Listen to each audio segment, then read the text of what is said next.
Welcome to part 4 of answering your questions. This is the last video of this week, but we hope to have another opportunity to go through the many questions you've sent in. So thank you very much, and if you have any more, please put them down in the comments and we'll do our best. Until then, if you like it, please subscribe and enjoy today's video. And the follow-up was the size of fletchings. I never found dramatic differences between the size of fletching. On recurves, 99% of champions are shooting the 1.75 inch fletchings. On compound, the two mentioned here, the Fletch 187 or the 225, the answer is yes, they're both great. This is not where you're going to win the tournament.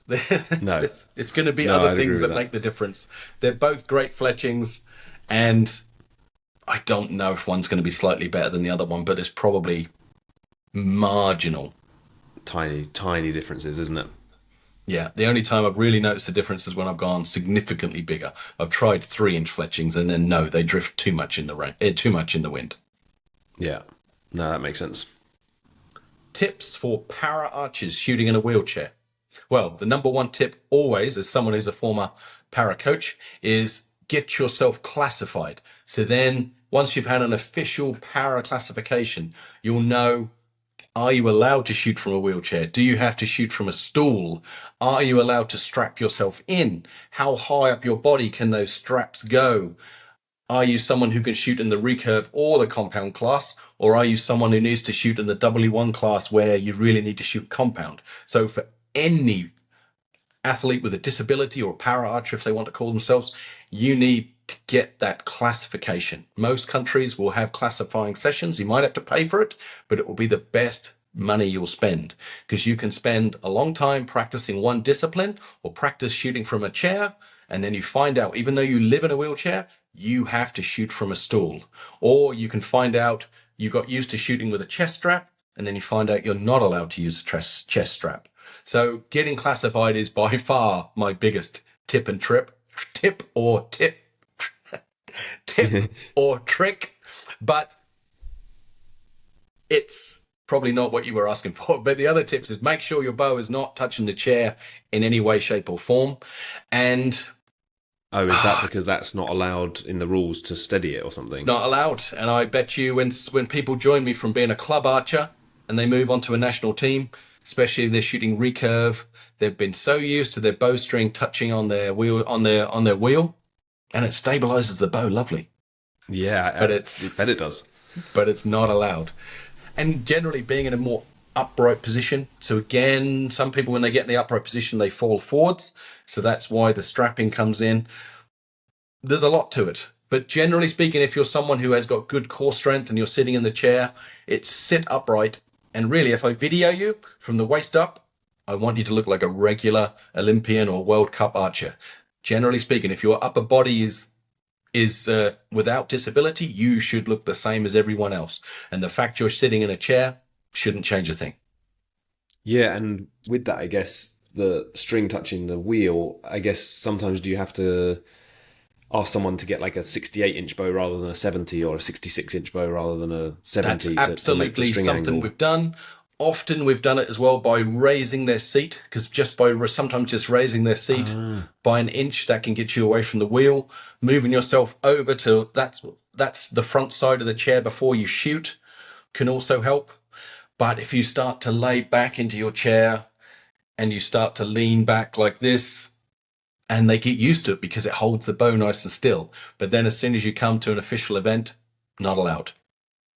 Interesting. I've learned that as well today. I had no idea about any of that. So that's good. There's a whole world there. At some point, I should do a video course on that, because it's such an in-depth, specific side of our sport. There's a lot of tips in there I could share.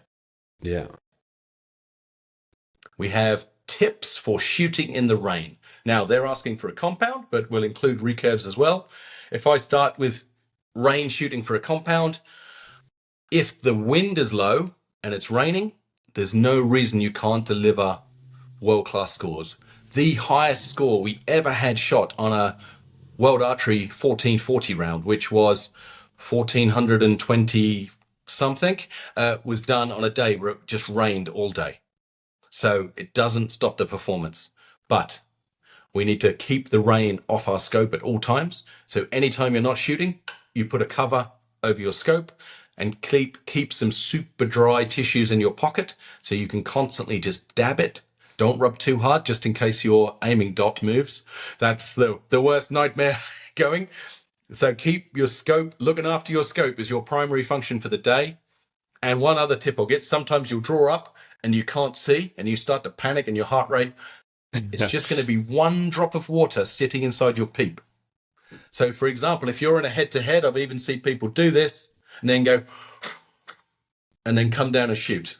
Because if you only got 20 seconds, but one single drop, if it lands right in the middle of your peep, it just fills that little hole and you draw up and it's like you can't focus.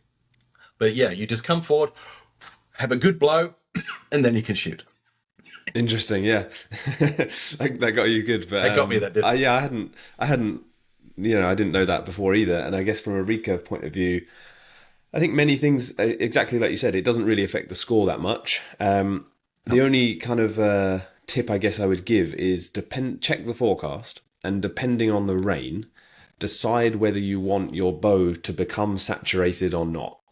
So, for example, if you're in the UK lucky enough to have our changeable weather and you're just going to get 3 little bits of rain through the day, probably a good idea to keep your bow sheltered under an umbrella or something, not to get wet. Just run out to shoot your arrows, come back and get it sheltered again. But if it's going to be a day of full rain saturation all day, then you're probably better off just leaving your bow to get wet quickly, adjust your sight, and then once it's wet, it's not going to get, the string isn't going to get more wet, and you're not going to then suffer more arrow drop from that because you kind of reached the maximum. So that's a really good kind of check that. Yeah, because it can be difficult, right? The one thing I hate is getting a super wet finger tab. And I hate that more for the Monday morning after the competition.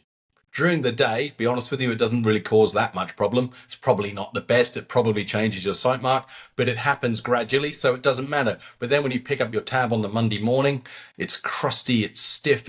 Sometimes they never go back to feeling the same. So I would generally, if I'm wearing a rain jacket or a body warmer, I'd keep the finger tab in my pocket, and where it's a compound, I'm trying to keep my scope dry all day. Maybe with a recurve, I'm trying to just look after my finger tab, but sometimes you just can't help it and you have to get on with it. Yeah, and I've got an interesting tip from that because I never got to try this. Okay. After I finished shooting, as part of my community, Steve Weiler gave some tips and points and stuff like that. And one of the tips he gave was when he got a new finger tab, he would just put it in a bucket of water. And yeah, this first time I'd heard of this either. And because I was basically doing the same as you. I'd try and keep it as dry as possible. Yeah. I'd put like leather balm on it to stop the water getting in. He'd get a new finger tab and put it in a bucket of water for It's like, an interesting boy.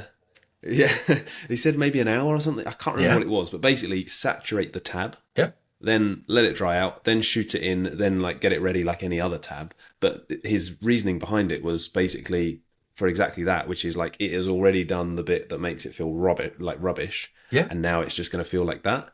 And I wish I'd. It's not got to try that. I mean, his thinking is absolutely sound, and I'm assuming if he's got the experience to back that up. So I would take that as being solid advice, and yeah, it sounds reasonable, sounds scientific, and he will have done the practice on that one.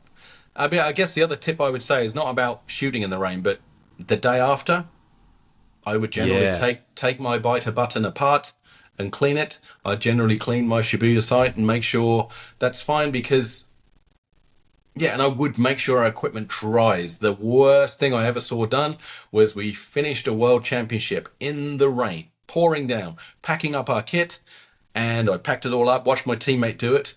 I went home and practiced the next day because I had a tournament the following weekend. He went home and had his end of season 2 weeks off. No. With an airtight compound bow box full of water. I mean, we packed up our stuff in the pouring rain, and it was moldy, it was stinky, many components were rusted. So yeah, do make sure when you go home, just open up the box. Even if you don't shoot, open the box. It was horrendous. He sent me pictures and it destroyed a lot of equipment. His quiver was never the same. His leather quiver was never the same. That's grim. So yeah, don't do that. Don't do that. Well, I hope you enjoyed that. Like I said, we will make a follow-up video in just a few days because there was so many of you gave us your questions. Please, if you have more, please put them in the comments. We will make this into a series of videos. So if you want to see more in the future, please subscribe. And if anyone's looking for one-to-one coaching, I have just a couple of spaces left. So until the next video, good shooting.